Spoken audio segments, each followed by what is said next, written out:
Welcome to the Butler Beat. I'm Taylor Bowen. Butler students look forward every year to the many events that come to Clues Memorial Hall.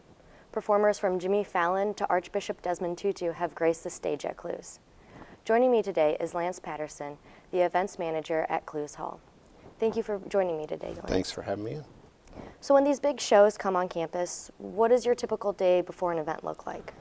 There is no typical day at Clues, but what we do, we typically, for a big program, we allow the guests to come in the morning, load in all of their equipment, do all their sound checking. While they're doing that, I'm getting preparation for all of my event staff and all of my ushers. Trying to get everything put together. I coordinate the security, I coordinate the merchandise, I coordinate the concessions.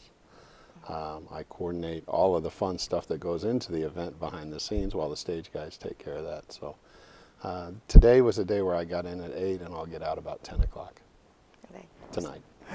So you've seen some amazing shows come on campus. What are some of your favorite events that have happened? Jimmy Fallon, probably Okay. top of the list. What a guy. He has no idea how talented he is. Concerts are fun. Concerts are always fun. Colby Calais, Kenny Loggins. Vince Gill was sitting playing a guitar, just piddling around, and I said, "What are you doing?" He goes, "I'm just messing around." But I'm telling you what, his messing around was incredible. Broadway, always like Broadway. We get Broadway every year, and it's quite entertaining. So yeah, there's not a dull moment at Clues ever. So you've mentioned some of the big name people who you've worked with before. Is there any one or that particularly sticks out to you, or something that they did that you'll kind of always carry with you and remember? Well, the students always talk about the hypnotist, and Jim Wan, the hypnotist, comes in at the end of Welcome Week, and Jim and I have developed a good friendship over the years, and some of the things he has the kids do is amazing. That's just a small splash in the pan. I love the Broadway. The Broadway series has been fantastic. We recently had Wizard of Oz in, and the lady that played the witch was from Cincinnati, so she had somebody up for every show to meet with her afterwards, so I got to know her real well from hanging out after the show. Just getting to know all the different people that work, the different celebrities and so forth that come through, and getting to deal with the students is I mean, I love Butler.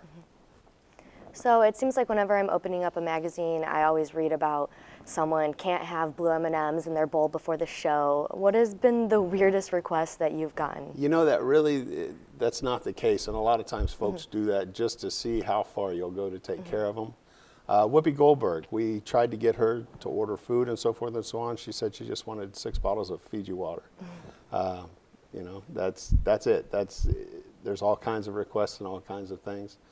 We get the occasional prima donna that says, "I don't want this, I don't want that, you can't do this, you can't do that," but those are so few and far between. Everybody told me that John Lithgow would be difficult like that. Couldn't have been further from the truth. What a nice guy. What a super guy. So I know a lot of the 5th and 6th year students remember when Jimmy Fallon came on campus, and I know you've mentioned him. Can you elaborate any more on your experience working with him? He is just a very humble individual. He's a guy that I really don't think he has any idea how large he is and how large his presence is. Yeah, he goes on the air every night and he goes out places and does things, but what an incredibly humble guy. He was nice to everybody. I wouldn't expect that from somebody of his stature. Jay Leno was the same way, came through. And I don't know, the comedians, I guess, are a little bit more laid back about things. But yeah, I've enjoyed that a lot. Jimmy Fallon's probably not number one, though. So when someone big like that you just absolutely love comes in, do you ever get to bring friends or family members to kind of meet them? Or is that a little bit frowned upon? That's kind of no. Yeah. It depends. Each artist is different. Easton Corbin was really nice. His band actually went over and worked out at the HRC. Okay. My son went over there with them just to kind of keep an eye on things. And after they were done, they asked, "Hey, can we go take a tour of Hinkle?" So for my son, who is 17, to have the opportunity to take an artist like that on a tour of Hinkle Fieldhouse and show it off, absolutely incredible. He goes home every weekend going, "It's a pretty cool gig." Yeah.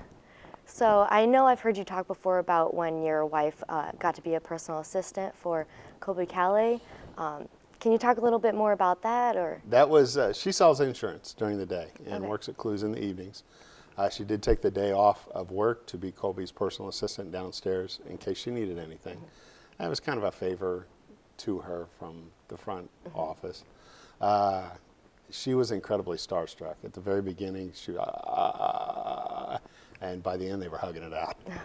Have you ever been starstruck by anyone that has come through? You know, I maybe was in the very beginning, but I know the people are coming to see them, not me. So I just want to make sure they get what they need. So my starstruck back when I was coaching had to do with baseball players. I'm a big Dodgers fan. Tom Lasorda, when I met him the first time, I stumbled all over myself and was actually like that. But now we're good friends and keep in touch from time to time. So it's actually, it's all good. Yeah, so I've heard you talk about how when you were I've heard you talk about how you used to be a high school baseball coach. Can you elaborate on how you go from coaching baseball to working at Clues? Well, I grew up in the theater. My mom did costumes for a lot of things, so I've had a theater background pretty much all my life through osmosis. I've never really been a big, I didn't study it. But when I would carry costumes in and Mom would do that, and you sit and watch the rehearsals and stuff, you pick up things. I was an athlete, wanted to play pro baseball. When I was in college, I went into education to teach, and then the teaching led to coaching, which led to just a lot of opportunity to travel the country and do things teaching and coaching wise. And then I had an opportunity to work part-time at Clues. I started as a volunteer. I worked my way up to paid staff. I was actually teaching when this position opened up, and they said, "Oh, are you interested at all?" I said, "Well, let's take a look at it." And being an event manager every day is an adventure. So if money wasn't an issue for you, who would you bring in? Would it be a sports player that you used to look up to? Would it be a Broadway production? That's an interesting question. It would probably be a musical act and a concert of some sort. I've always been a big fan of Phil Collins. Getting him in for a concert, I think, would be remarkably cool. But money is quite often an issue. Some of the money we've paid some of these folks would make my hair curl if I had any. Could I ask who was the most expensive act to bring in?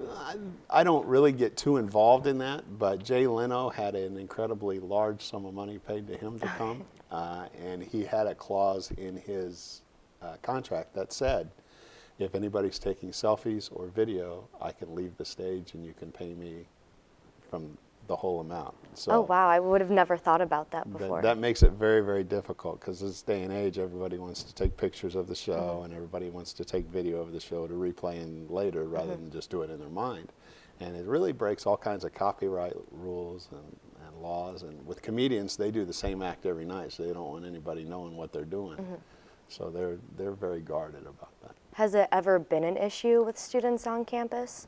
Occasionally I get a student that does something that they're not supposed to do, but most of the students on campus are very, very good about, hey, don't do that. They say, oh, I'm sorry, and they stop. So just if they wouldn't start in the first place, it'd be a whole lot easier. But I'm the same way. When I go places, I like to take pictures of stuff.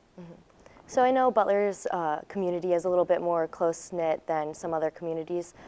So I'm sure students feel comfortable going up and telling you who they want to come to Clues. Is there someone who is the most requested person by students? I actually don't hear a whole lot of that, and I'd like to hear more.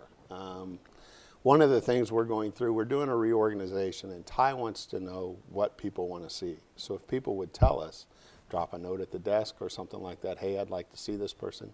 Right now, nobody's too big, nobody's too small. We want to make sure that the students get entertainment value. Not just students, but the whole Butler community. If there's somebody that you want to see come to Clues, drop us a note and let us know. Okay. So who are you excited about coming in the near future for this year? We start a run of Broadway here in a couple of weeks with Newsies.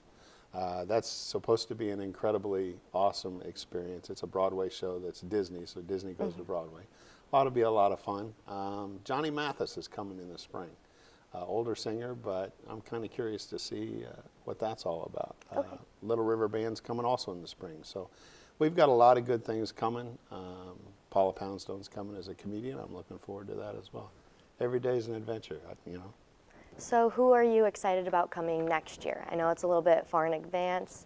I can't announce it, but our Broadway series next year is very, very good. the 3 Broadway shows that we will host are going to be absolutely incredible for us to have in. Okay.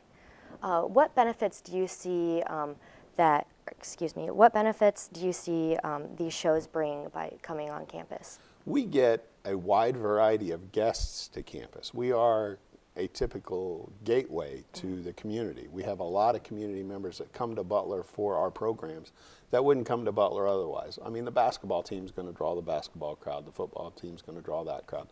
But Clues actually has such a wide variety that we get all types of people in, from top-end high executives to the honest working man to some people that are just glad to have the opportunity to come in. We see 180,000 guests a year. That's a lot of people in a lot of diverse different ways. 300 events a year is what we host, so a little bit of everybody. So for students who are watching this at home and kind of getting the Clues fever almost, can you talk a little bit about the hiring process for students? I love to have students work for me. In fact, I'm rather short of students right now. I need some students. But the process is one where you have to volunteer for a semester. We want to make sure that it fits into your academic schedule as well as your work schedule. Make sure you're a good fit for us. We're a good fit for you. Once that happens, we get you up to a paid position, and we work around your academic schedule. All they need to do is contact me. Our next training is actually coming up on March 1st, and we're looking forward to getting some more folks started on their Clues experience. Okay. Well, thank you for being here today, Lance. And if you'd like to attend a show at Clues Hall, you can catch the opening of the Broadway production Newsies Tuesday, March 15th. I'm Taylor Bowen, and thank you for watching the Butler Beat.